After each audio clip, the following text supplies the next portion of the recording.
In this video, I'm going to show you how to how I use Facetune sorry, not Facetune, how I use Snapseed Snapseed app to edit my pictures. You open your Snapseed and then you click the plus sign to add the picture. I'm just going to select one picture from. Alright, so this is edited. I'm just going to show how I edited that picture using Snapseed. You can use it as a standalone edit app, or you can use it along with another app. Yeah, so first thing that you want to do is click on tools. Alright, so tools opens up, you know, all these different functions, and then you want to click tune image. Scroll from up to down, and then to increase any one, when you select it, you don't need to even tap on it. Once you scroll from up to down and it's there, next thing you need to do is scroll from side to side, or just click it. So side to side increases or reduces. Yeah, so I'm going to go back and start. So tools, I usually select saturation, so I increase saturation to somewhere around 14, between 13 to 16, depending on the picture. And then I move to ambience. I increase ambience, so see without ambience and see with ambience. So I increase ambience around 40. Between, my range is usually between 40 to 47 for ambience. And then if I increase the ambience a lot, I reduce the saturation a little. So saturation is on 13 now. Let's put it on 15. Ambience 48. Now highlights is next. Now highlights is quite a tricky situation. So sometimes I don't increase highlights at all. In fact, sometimes I reduce highlights, because see what happens. You see what happens. It brings a lot of white to the face. So sometimes I reduce highlights. Yeah, but in this case, I'm not going to be touching the highlights at all. Next, I'm going to increase shadows. So when you increase the shadows, you are reducing. See how it is. If you reduce the shadow, you are making it the contrast higher. Increase it. You know, so I typically leave shadows somewhere around 30. So I'll leave it here at 35. You can, depending on how bright the picture is, like this is a really bright picture. If the picture is not bright, I don't touch brightness at all, because brightness adds a lot of white to the picture. But highlights basically increases the exposure. So if the picture is not bright, highlights can help to increase it. In this case, highlights, picture is, the lighting is good, and so I don't want to add or reduce anything from the lighting. So I'm going to leave it at saturation 15, ambience 48, and shadows 27. And then I'm just going to click the apply button. So you can have a look at how far you've come by simply scrolling up and down, or rather scrolling down. Slide your finger downwards on the page, and it will show you, you know, where you started from, how it was before versus how it is now. Now, so all of this, what we have dealt with is the color gradation of the picture, not the texture of the face and all. So this is straight from the camera and not yet edited. So she has a scar on her face from an accident somewhere here. I didn't pay a lot of attention to the scar. So we're going to come to tools now to fine-tune the skin and click portrait. So I like portrait because it just gives this, you know, instant, it does like an auto work for me. Yeah, so what I do is sometimes I reduce this face spotlight if I don't want the person looking, if the person's face is light enough. If you increase the spotlight, if you increase face spotlight, only the face gets brighter. So I don't want that. I'm going to leave it as it is. Face spotlight increase is good in cases where the person looks dark on the face compared to the body. Yeah, so I'm taking face spotlight to 0. Smoothing, I bring smoothing to around 25. I personally don't like to smoothen pictures too much. It is just my own personal preference. I like to still see the picture looking like, as in the person's skin looking human, not like a mannequin skin, if you know what I mean. So if you increase your smoothness, you see that it gets too smooth and it takes that human element away from it, and I personally don't like it. Some people like it, but it's just not my style. I like to see some skin imperfections. Those are the things that make us look like human beings. Or some, not necessarily imperfections, but some texture. That's the word. So I like to see some texture. So I increase my skin. I put my skin smoothing. Basically, usually it's less than 20 for makeup.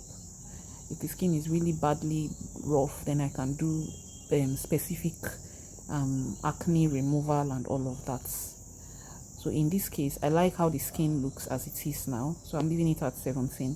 Eye clarity, see what it does to the eye. So if you increase it too much, it makes the eyes look unrealistic. So if a person has red eyes, eye clarity does a good job. Like my client here has one eye white, one eye red. So you can do eye clarity. Apart from whitening the eyes, it just brightens the eyeball and all. So I like to put eye clarity also less than 20. So let's leave it at 15. And you press your apply button. So slide down to see again how far you've come. See your progress, and then know what else you want to take out or or add. All right. So next, still under tools, there are a lot of features here, sis. Just explore. Feel free to explore. So there's the healing button or function. For example, if I want to take off this scar, I didn't take it off in the main picture, but if you want to take off a scar, all you need to do is click healing and glide gently. Make sure you zoom in, because see what happens if you don't zoom in. So you click tools, healing. If you don't zoom in enough, see what happens. Like, it can literally mess up the face. So that's why it's important that you zoom in when using this feature. Zoom in properly to what you want to correct, and then you correct it. But like I said, for this particular image, I didn't take out the scar on my client. There's a tiny pimple here. I also didn't take it out because it was just like not bothering anybody. But you can take out if you like, picture perfect. There's a small dent here.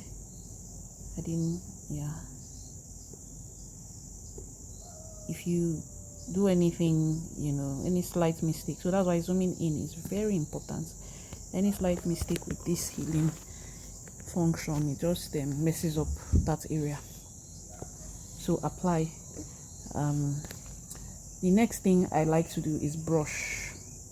Now the face is slightly brighter, you can see, plus ring, because of course the ring light was reflecting on her face. Also the fact that she has makeup on her face makes her face luminous, so any reflection is bouncing off her face much more than the rest of her body.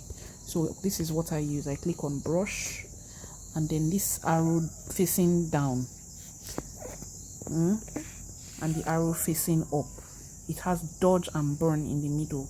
So I bring it to 5. Don't bring it to 10. If you bring it to 10, you will get, and you rub on the face, you will get it looking too light. So let me erase what I've done.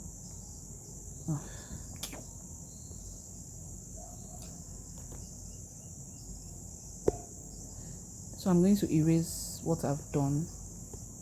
Sorry, I wanted to show you how to erase. So if you've gone too light, for example, and you want to erase, all you need to do is click the down button.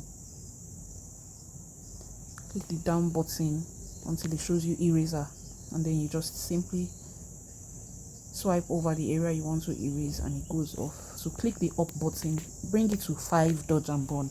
Now 5 is ideal for 1 minute please, I need to set baby to lie down properly.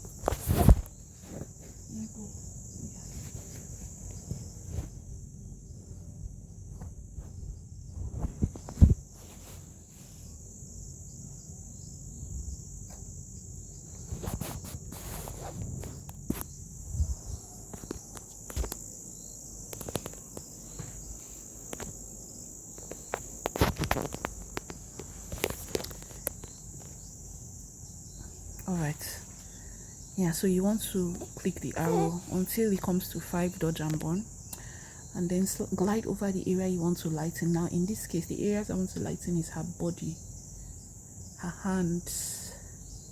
You can see it's getting lighter,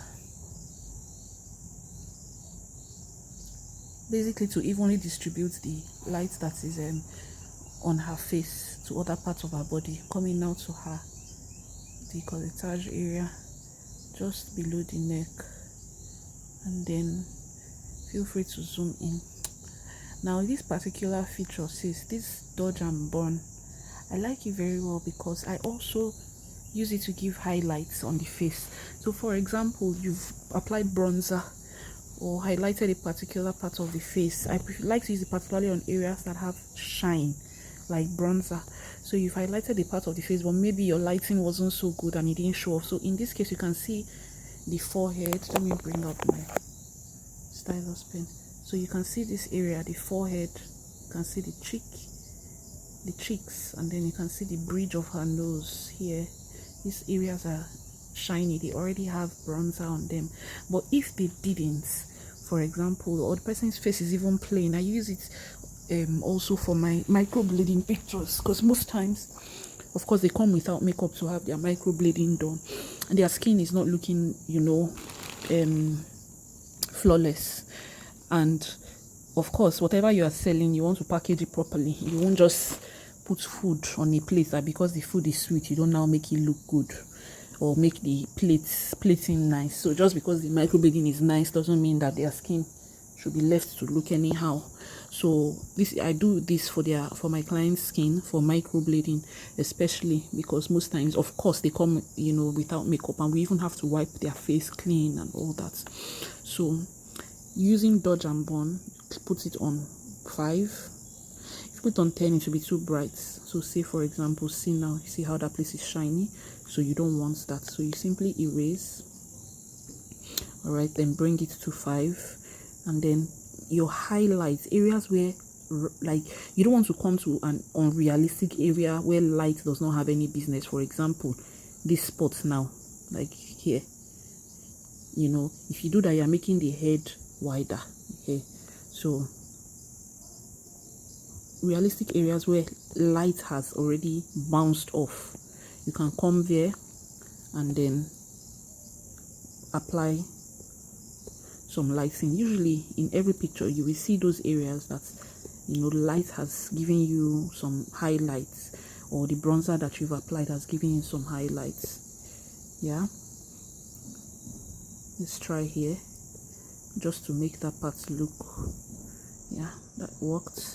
Sometimes I even come to the collarbone if the person is a slim person, and because these are areas that ordinarily your normal makeup bronzer, if you apply, they look nice.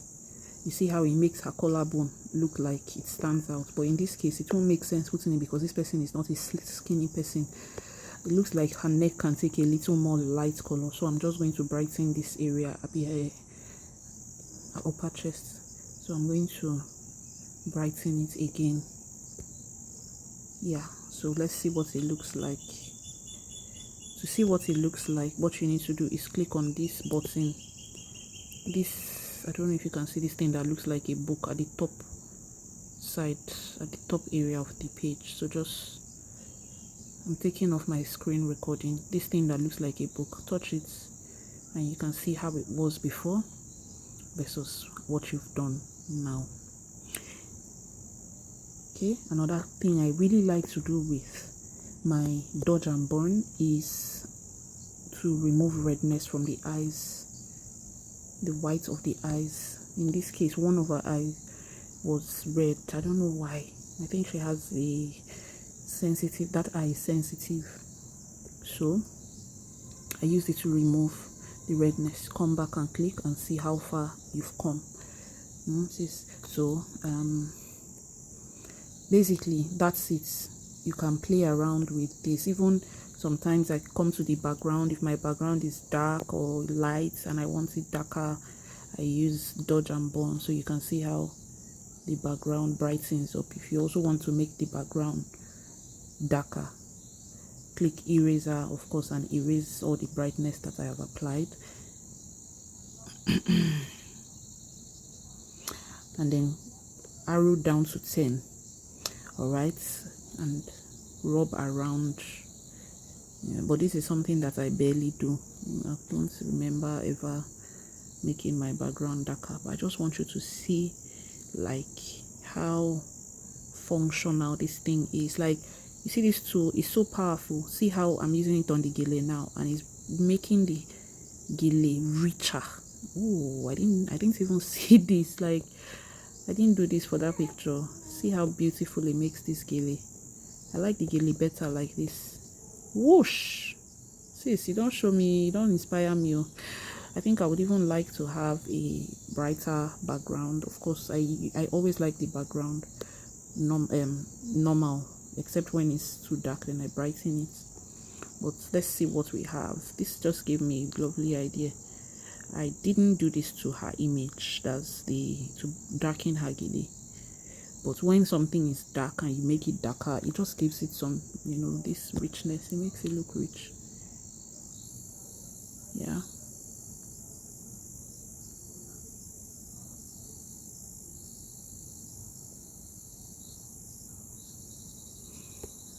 I love it. What do you think?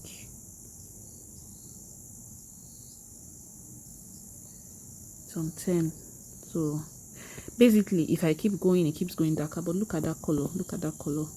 Look at this versus this. Whoosh, whoosh, whoosh, whoosh, whoosh, whoosh. Love it. Love it, love it, love it. Let me see it on her fabric, her dress.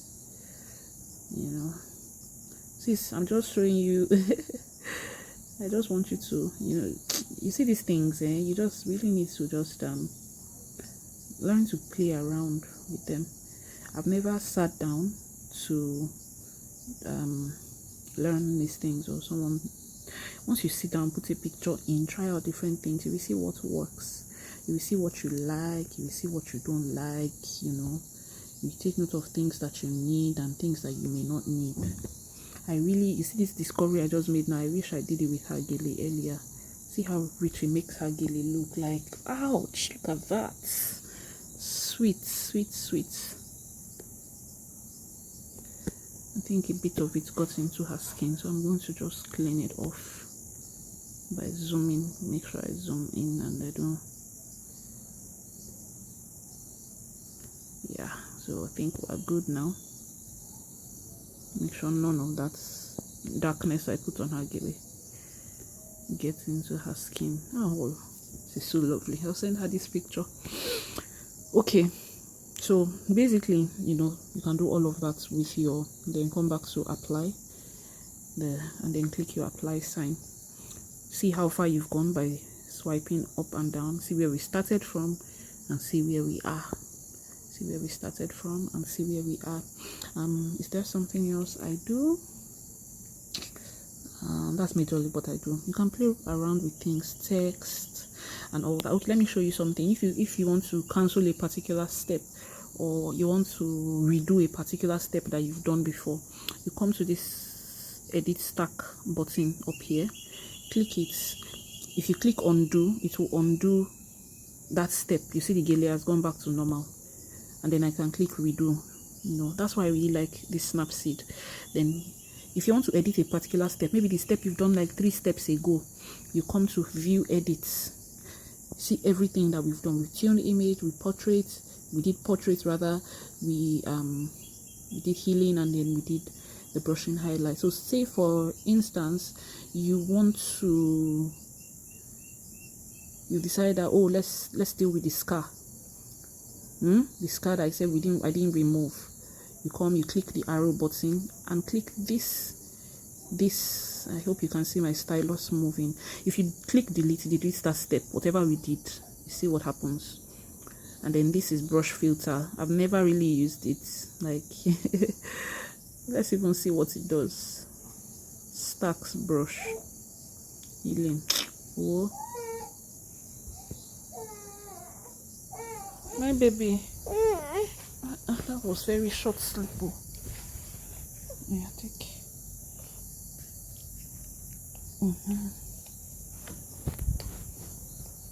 Nibble.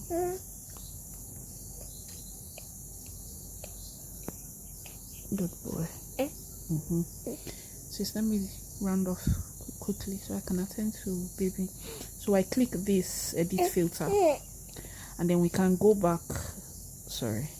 And then we can now see, fix, do that thing, you know. So it allows you redo certain steps. I'm still not doing it, so, but I just want you to. It allows you redo certain steps. This is our brush, this is our healing, this is our portrait, this is our tune image. So say you want to go back and tune the image, maybe increase the highlights now that you have seen your finished work, or reduce it again, whatever it is you want to do. You come back, you click apply, it shows you everything. So whatever you click, it takes you to that level, then you can fix it. Once you are done, all you need to do is click this back button of your phone, and it takes you to the image again, which is edited.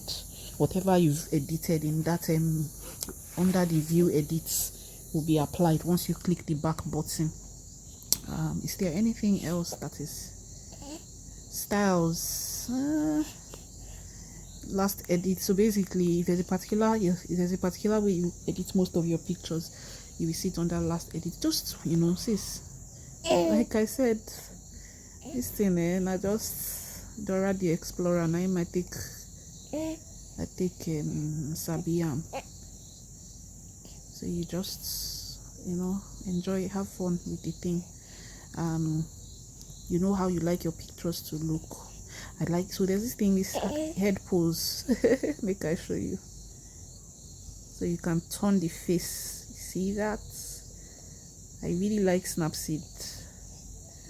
Although there's a way you do it to not look fake, to not look like mannequin. So it's not something I use, but I just like the fact that it has all these features. You have your text here, you can write your name.